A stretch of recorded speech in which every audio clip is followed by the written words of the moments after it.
नमस्कार स्टूडेंट।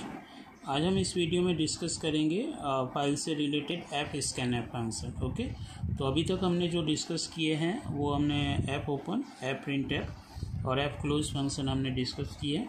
देखिए अब नेक्स्ट आपका फंक्शन जो है फोर्थ फंक्शन ऐप स्कैनएप।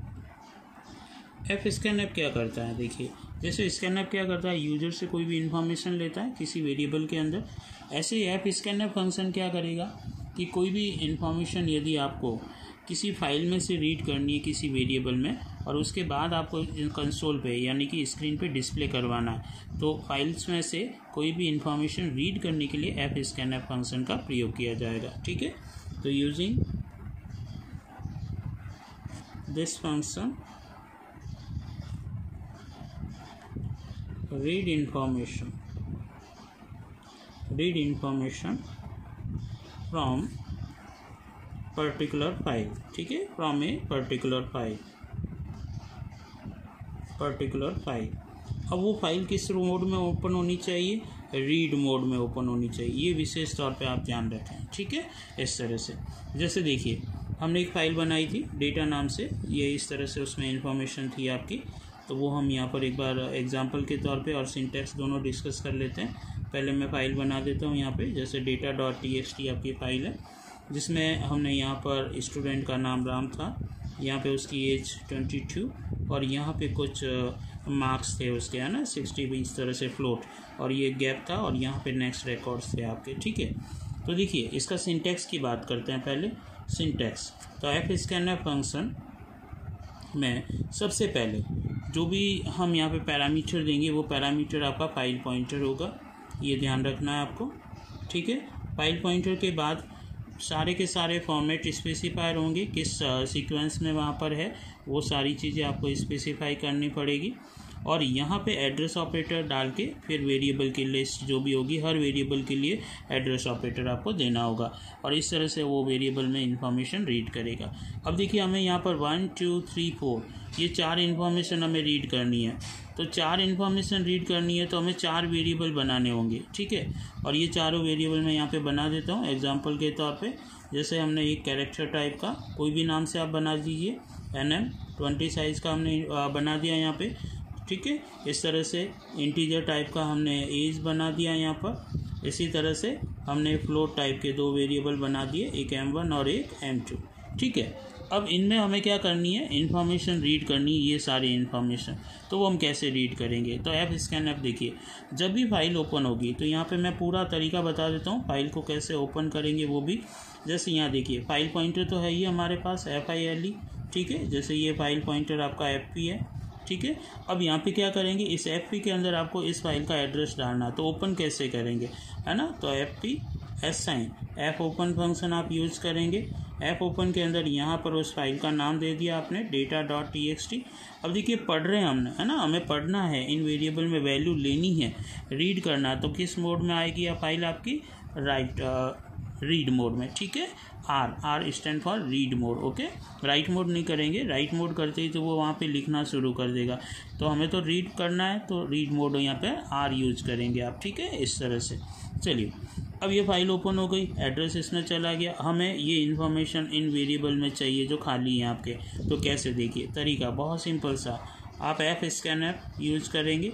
जैसे ही फाइल ओपन होती है कर्सर टॉप पे चला जाता है। ऐप स्कैनएप में सबसे पहले उस फाइल पॉइंटर को डाल दीजिए जहाँ से हमें वैल्यू लेनी है। ठीक है, अब देखिए सबसे पहले हमें यहाँ से वैल्यू तो %s, उसके बाद कर्सर नेक्स्ट लाइन में है तो /n करके %d इंटीजर वैल्यू लेनी है। फिर नेक्स्ट लाइन में जाना है तो /n कर दिया %f। ओके, उसके बाद गैप लेना हमें तो /t लेंगे यहाँ पर। ठीक है, उसके बाद वापस से %f, फिर एक ये गैप और फिर यहाँ पर तो 2 बार /n, यानी वो फॉर्मेटिंग हमें देनी है जो आपने ऐप प्रिंट ऐप के अंदर दी थी, ताकि कर्सर उसी पोजीशन पे पहुँच के वहाँ से इन्फॉर्मेशन को कलेक्ट करें। अब यहाँ देखिए %s तो एड्रेस ऑफ किस में आनी चाहिए वैल्यू? NM के अंदर। एड्रेस ऑफ एज में आनी चाहिए, एड्रेस ऑफ M1 में आनी चाहिए और एड्रेस ऑफ M2 के अंदर। ठीक है। तो ये सारी इन्फॉर्मेशन आपकी इन वेरिएबल्स में आ जाएगी। अब आप कुछ नहीं करना है, ये सारे जो NM, इज, NM, M1 और M2 है, इन्हें नॉर्मल प्रिंटफ फंक्शन के द्वारा आप प्रिंट करवा दीजिए, तो आपको ये सारी इन्फॉर्मेशन जो होगी वो स्क्रीन के ऊपर आपको डिस्प्ले हो जाएगी। तो इस तरह से फाइल को आप पढ़ सकते हैं, है ना, यानी इन्फॉर्मेशन। जैसे ये एक रिकॉर्ड पढ़ेगा, ये कर्सर यहाँ ट्रांसफ़र हो जाएगा, 2/n है इसलिए, ठीक है, और यहाँ से फिर आगे नेक्स्ट रिकॉर्ड को सर्च करना शुरू करेगा और रीड करेगा, ऐसे वो एंड ऑफ फाइल तक वो चलता रहेगा, ठीक है। तो ये विशेष तौर पे ध्यान रखें। नेक्स्ट fscanf आपको समझ में आ गया। चलिए अब नेक्स्ट हम फंक्शन की बात करते हैं, यहाँ पर रिवाइंड, ठीक है, REWIND, रिवाइंड। देखिए होता क्या है कि जब भी इंफॉर्मेशन रीड करते हैं तो कर्सर धीरे धीरे आपका नेक्स्ट यानी एंड ऑफ फाइल में चला जाता है। उस कर्सर को वापस से वो क्या करना है, मतलब रिकॉर्ड पॉइंटर जो होता है उसको वापस से कहाँ ट्रांसफ़र करना है, उसके बिगनिंग में। तो उसके लिए रिवाइंड फंक्शन यूज़ किया जाता है, ठीक है। तो using rewind function position the record pointer at the beginning of file, ठीक है, फाइल के बिगनिंग में ट्रांसफ़र करने के लिए। बहुत सिंपल सा इसका सिंटैक्स और एग्जांपल दोनों ही साथ बता देता हूँ मैं। आप रिवाइंड यूज करेंगे यहाँ पर, और जिस पर्टिकुलर पॉइंटर को आप यूज़ कर रहे हैं वो pointer as a parameter insert कर दीजिए। ऑटोमेटिकली वो क्या करेगा, उस फाइल में जो भी कर्सर है आपका या रिकॉर्ड पॉइंटर है वो वापस बिगनिंग में चला जाएगा, ताकि शुरू से आप वापस ऑपरेशन परफॉर्म कर सकें, ठीक है। नेक्स्ट फंक्शन की हम बात करेंगे रीनेम, ठीक है। आपको कोई भी फाइल का नाम चेंज करना है कि डेटा का नाम मुझे चेंज करना, रिकॉर्ड करना है ना, तो रीनेमिंग पर्पज़, तो यूज़ फॉर रीनेमिंग पर्पज़, ठीक है, रीनेमिंग पर्पज़। आप कोई भी फाइल का नाम चेंज करना चाहते हैं, है ना, यानी सी के अंदर जो बना रखी है, तो कैसे होगा इसका सिंटैक्स यहाँ पर देखिए।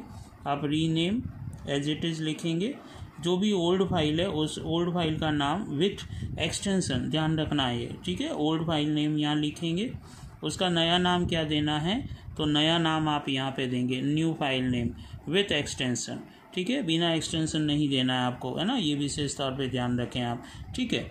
जैसे देखिए एग्जांपल, जैसे हमने लिखा रीनेम, ये रीनेम में ओल्ड फाइल का नाम है data.txt, इसका नया नाम हमें क्या रखना है कि रिकॉर्ड, है ना, तो record.txt। तो अब data.txt जो नाम था आपका वो नाम हो गया record.txt, यानी जो भी ऑपरेशन होगा वो इसी नाम से होगा आपका, ये नाम आपका नहीं रहेगा। तो रीनेम करना चाहते हैं किसी फाइल का नाम, तो आप इस तरह से रीनेम फंक्शन यूज करके आप कर सकते हैं, ठीक है। नेक्स्ट फंक्शन आपका, जैसे रीनेम के बाद जैसे हमने रिवाइंड कर दिया, रीनेम कर दिया, फाइल को मिटाना चाहते हैं तो रिमूव फंक्शन आता है आपका, ठीक है। तो रिमूव फंक्शन क्या करेगा, फाइल को रिमूव कर देगा, फिजिकली वहाँ से डिलीट कर देगा, ठीक है। तो डिलीट पर्पज़, है ना, इसका काम जो होता है वो डिलीटिंग पर्पज़ के लिए होता है कि कोई भी फाइल को डिलीट करना है तो आप कर सकते हैं। कैसे, बहुत सिंपल सा तरीका है, यहाँ पर कुछ नहीं करना है आपको, एग्जाम्पल और सिंटैक्स दोनों साथ बता देता हूँ मैं आपको।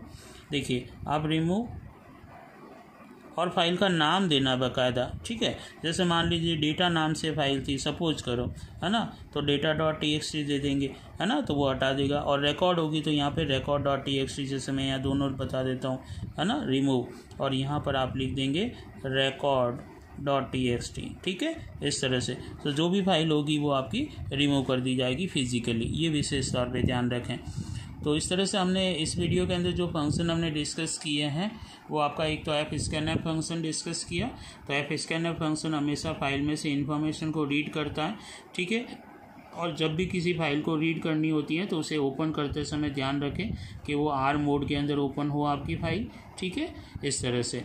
और रिवाइंड के अंदर कोई भी रिकॉर्ड पॉइंटर फाइल में लास्ट तक चला गया, उसको वापस बिगिनिंग में लाना है तो उसके लिए रिवाइंड फंक्शन का प्रयोग करेंगे।